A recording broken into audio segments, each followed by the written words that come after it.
Salut à tous, de retour sur Aubusson. Aujourd'hui je vous propose une vidéo où je commence à parler en français, à savoir que vous pouvez constater que les mouvements de ma bouche coïncident avec le son. Dans les précédentes vidéos, vous avez certainement pu constater un étrange décalage entre ma bouche qui ne produisait pas du tout les sons qu'elle devait produire, à savoir qu'évidemment que je parlais en anglais. En fait, c'est beaucoup plus facile pour moi d'abord de faire mes vidéos en anglais et après les doubler en français. Donc je vais continuer cette vidéo en anglais et vous allez pouvoir constater des décalages étranges une fois de plus entre ma bouche et le son. Salut à tous et bienvenue. Je vous retrouve aujourd'hui à Aubusson, chez moi, comme on peut voir dans ma cour intérieure, comme on peut voir à la porte derrière moi. Je voudrais aujourd'hui aborder dans cette vidéo un souci que j'ai, à savoir que j'ai monté sur un métier à tisser une chaîne de 42 cm de large et je voudrais donc la terminer pour pouvoir commencer un nouveau projet et monter une chaîne plus large. Le souci que j'ai, c'est justement de ne pas avoir de projet. J'ai donc besoin de faire un carton pour pouvoir avoir un guide et terminer au mieux cette chaîne et pour pouvoir passer à un projet plus large.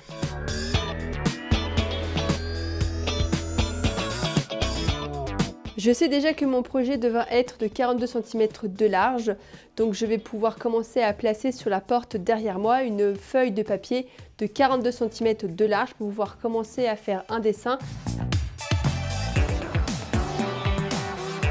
Ok, donc ma feuille de papier est installée sur ma porte et maintenant je peux commencer à dessiner. N'oubliez pas de vous abonner à la chaîne si vous voulez avoir de nos nouvelles et de rester jusqu'à la fin si vous voulez voir à quoi va ressembler le dessin et de me dire si vous pensez que ça va faire une tapisserie plutôt sympa ou pas. Et la première chose à faire est donc de définir mon espace de dessin pour savoir de quelle taille sera ma tapisserie, de savoir sur quel espace je peux évoluer en dessinant. Donc la partie supérieure va être là où je vais pouvoir dessiner mon carton et donc mettre les éléments que je vais tisser ensuite.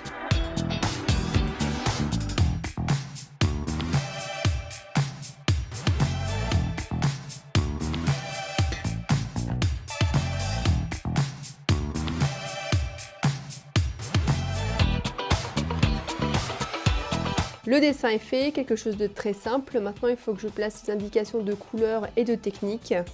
Ici on peut voir le trait pour faire un passage de couleur, un trait de battage, donc vous pouvez retrouver les techniques sur les précédentes vidéos. Pour ce tissage, les couleurs, quelque chose de très simple, à savoir 3 couleurs, blanc, rouge et noir. J'ai une idée de l'endroit où je vais pouvoir placer les différentes couleurs et les différentes techniques. Maintenant il ne me reste plus qu'à les indiquer sur le carton.